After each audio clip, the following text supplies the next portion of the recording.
This is News Uncuffed. What I'm about to tell you about A.J. Owens being murdered, shot to death in Florida is the reason why I got pushed out of policing as a decorated world's top cop.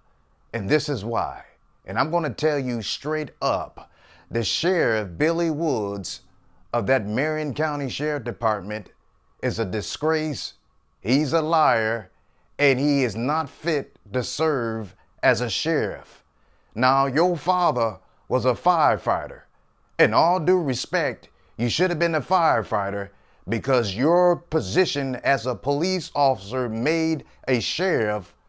You are clueless, and your department failed not only the children of the mother who was shot and killed, but you failed the victim who was killed. You state that your department, your investigators, are the best in Florida.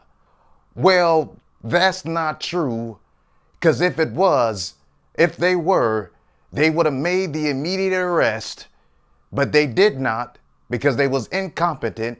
They didn't know the laws that was before them and the scene that was before them. The evidence was clear right before them without even having a witness to speak, because the main witness was Miss Owens, who was laid dead by the shooter who was inside the home, and the victim who only came to the home to address the situation regarding her children, which is the right of the mother to protect the children.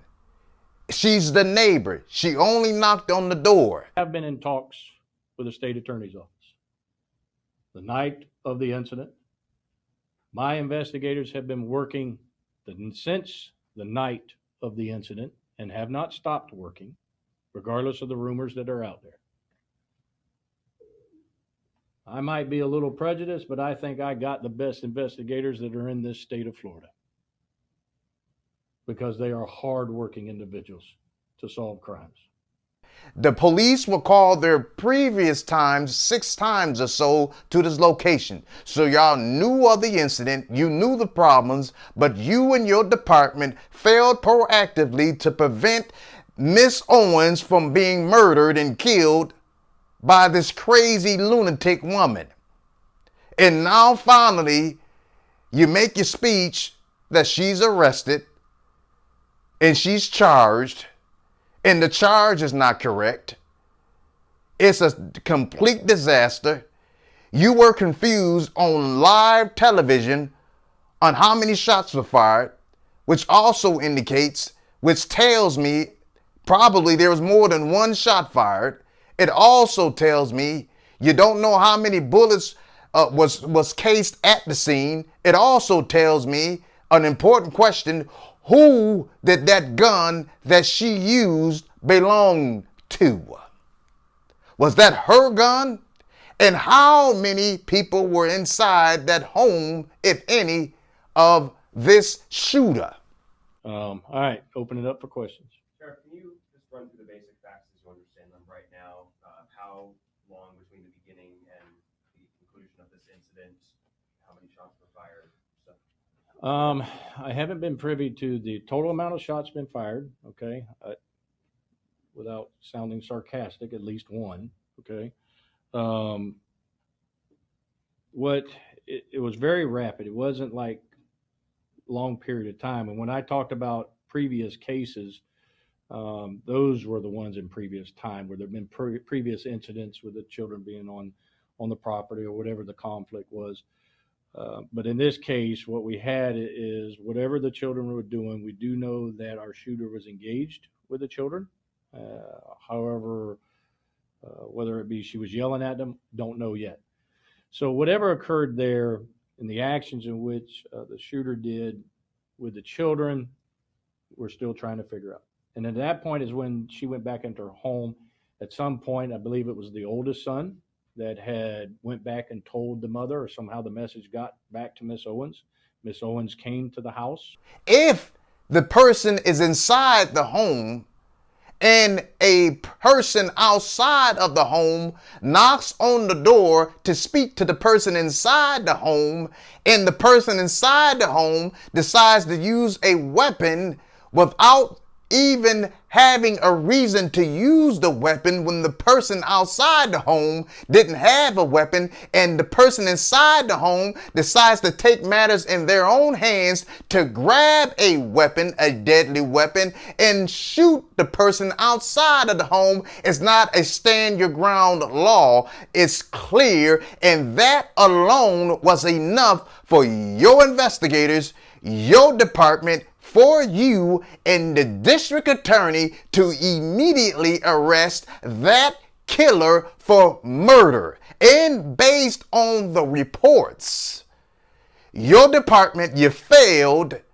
to protect not only the children, but the mother who had the right to protect and make sure her children was not attacked, not assaulted, not given racial slurs or any of that position or condition, situation by the maniac, the killer, whom you just now decided to arrest. One last thing. You know, Florida and most states don't have the stand your ground law. And what a lot of people don't understand is that law has specific instructions for us in law enforcement. And any time that we think or perceive or believe that that might come into play, we cannot make an arrest. The law specifically says that. And what we have to rule out is whether the deadly force was justified or not before we can even make the arrest. And sometimes it becomes difficult. And sometimes it becomes an obstacle. But only a temporary obstacle. Because it will be moved, and the final answer will come forward.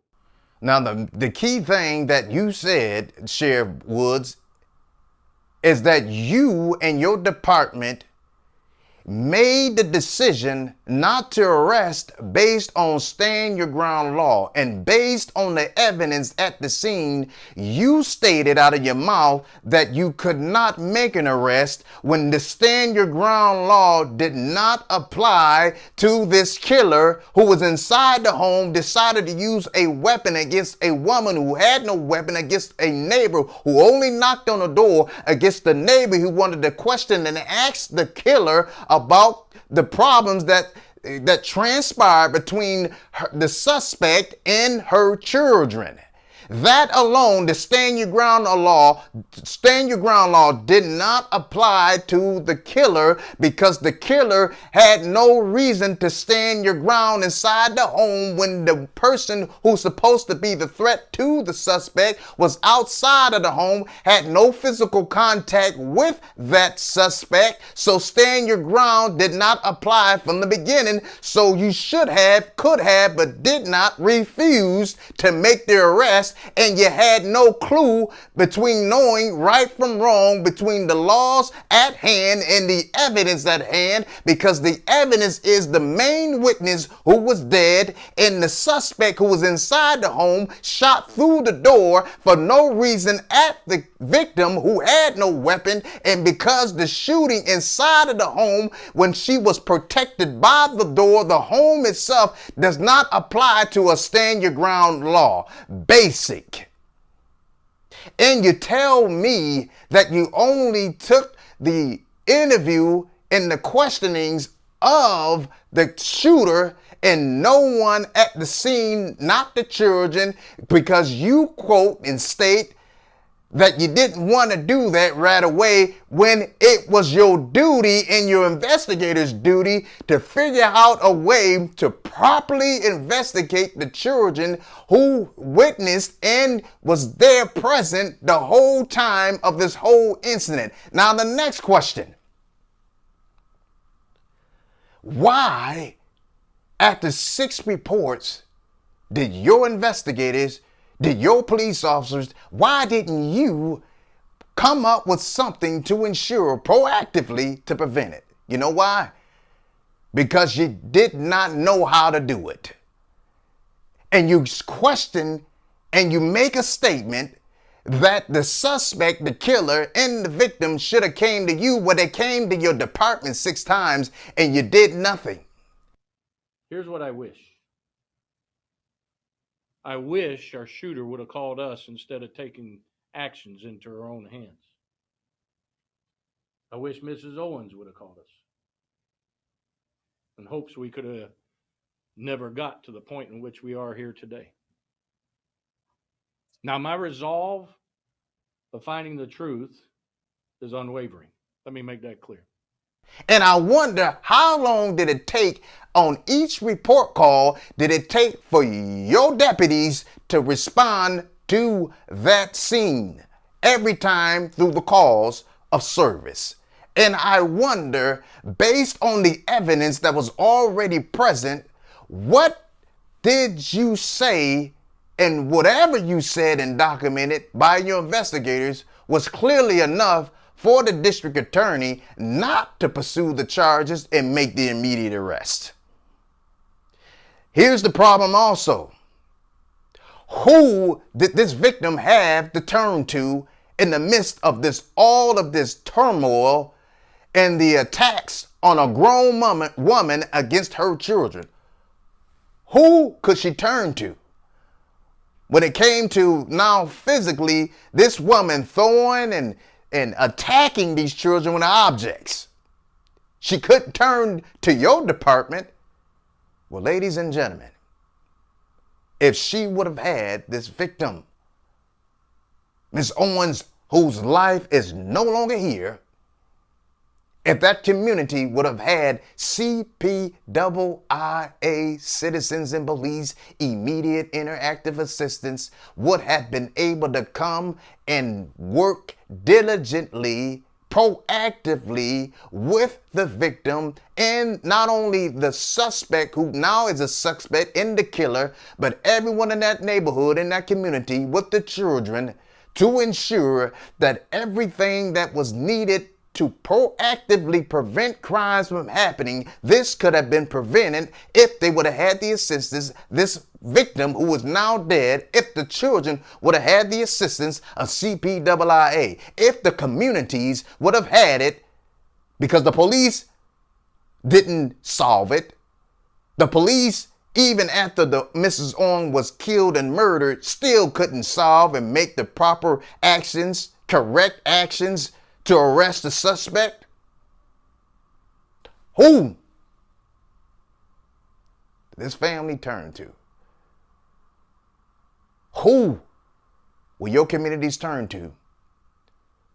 Because like Sheriff Billy Woods, when you add up those stars on your collar and the actions you take as a leader, you're a failure. And you've been riding on your high horse for so long, you have no clue on how to run and do justice the correct way for all citizens in the area which you claim you love and serve.